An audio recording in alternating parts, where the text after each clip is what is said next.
देवउठनी एकादशी की कथा। एक राजा के राज्य में सभी लोग एकादशी का व्रत रखते थे।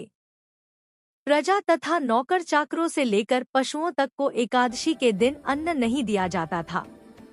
एक दिन किसी दूसरे राज्य का एक व्यक्ति राजा के पास आकर बोला, महाराज, कृपा करके मुझे नौकरी पर रख लें।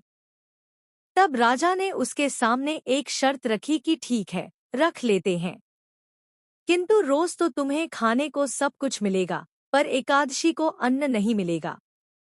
उस व्यक्ति ने उस समय हाँ कर ली, पर एकादशी के दिन जब उसे फलाहार का सामान दिया गया तो वह राजा के सामने जाकर गिड़गिड़ाने लगा, महाराज, इससे मेरा पेट नहीं भरेगा, मैं भूखा ही मर जाऊंगा, मुझे अन्न दे दो।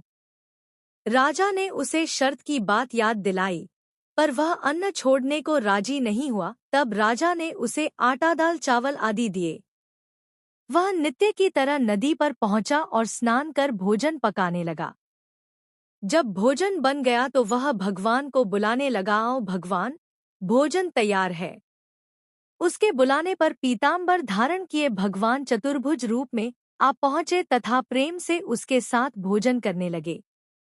भोजनादि करके भगवान अंतर्धान हो गए तथा वह अपने काम पर चला गया।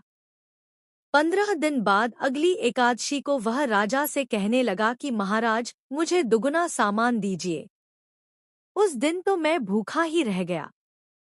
राजा ने कारण पूछा तो उसने बताया कि हमारे साथ भगवान भी खाते हैं, इसीलिए हम दोनों के लिए ये सामान पूरा नहीं होता।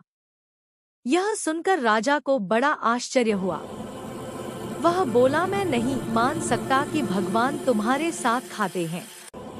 मैं तो इतना व्रत रखता हूँ, पूजा करता हूँ, पर भगवान ने मुझे कभी दर्शन नहीं दिए।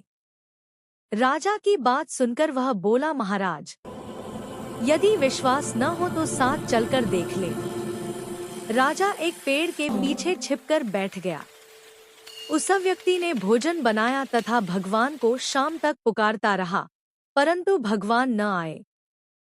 अंत में उसने कहा, है भगवान, यदि आप नहीं आए तो मैं नदी में कूदकर प्राण त्याग दूंगा। लेकिन भगवान नहीं आए। तब वह प्राण त्यागने के उद्देश्य से नदी की तरफ बढ़ा। प्राण त्यागने का उसका दृढ़ इरादा जान शीघ्र ही भगवान ने प्रकट होकर उसे रोक लिया और साथ बैठकर भोजन करने लगे। खा पी कर वे उसे अपने विमान में बिठाकर अपने धाम ले गए।